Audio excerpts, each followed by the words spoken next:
ભાજપ જેટલા કાયર માણસો, ભાજપ જેટલા ડરપોક માણસો, ભાજપ જેટલા એકદમ નકામા માણસો દુનિયામાં ક્યાંય મેં નથી જોયા દોસ્ત. એટલા કાયર માણસો છે, પણ સરકારની પાછળ છુપાઈને હાલે છે. હિંમત વાળા અમે માણસો છે, આખી ભાજપની સરકારની સામે લડીએ. મરદ અહીંયા ઉભા છે દોસ્તો, આ હોલની અંદર ઉભા છે. પોલીસની પાછળ હંતાઈને, કલેક્ટરની પાછળ હંતાઈને, ટીડીઓ ડીડીઓ આખા તંત્રની પાછળ ઉભા રહીને હોશિયારી મારવી એ કાયર લોકોના કામ છે.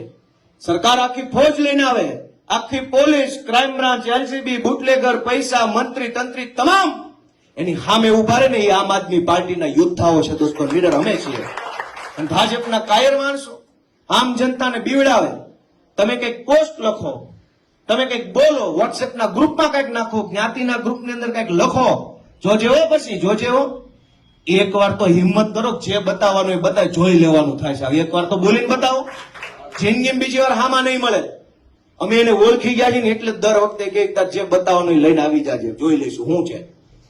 અને એટલે હવે અમને નથી બીક લાગતી. હું તમને વિનંતી કરું છું, બોલો, અવાજ ઉઠાવો.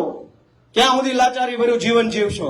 અને એવું જ જીવવું હોય, બીન જીવવું હોય, ડરીને જીવવું હોય, લાચારી ભર્યું જીવવું હોય, ભાઈ સાહેબ બાપા કરીને જીવવું હોય, વાંકા વાંકા હાલવું હોય, તો જીવવું જ શું કામ છે ભાઈ? હારા એગ્રો માંથી જે મળી લઈ લેવાની થાય ને પછી તો. એવું જ જીવવું હોય તો શું કામ જીવવું છે?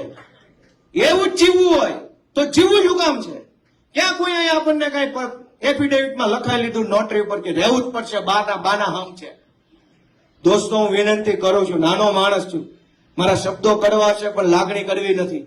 મારી લાગણી એ છે કે ગુજરાતની જનતાનો આત્મા જાગે, પોતાની જાતને ઢંઢોળે, પ્રશ્ન પૂછે કે ખેડૂતો સાથે, ગામડાના માણસો સાથે, ગરીબો સાથે, રિક્ષા ચલાવતા વ્યક્તિ સાથે, રત્ન કલાકાર સાથે, એક સરકારી કર્મચારી સાથે, આ બધાની હારે ભાજપ જે કરી રહી છે એ યોગ્ય છે કે અયોગ્ય છે એ પોતાની જાતને પૂછતા થઈ જાઓ. અને જે દિવસે તમારું મન એમ કહેશે ને કે અયોગ્ય છે, તે દિવસે ગુજરાતમાં ભાજપની સરકાર નહીં હોય એ વાતની મને ખાતરી છે દોસ્તો.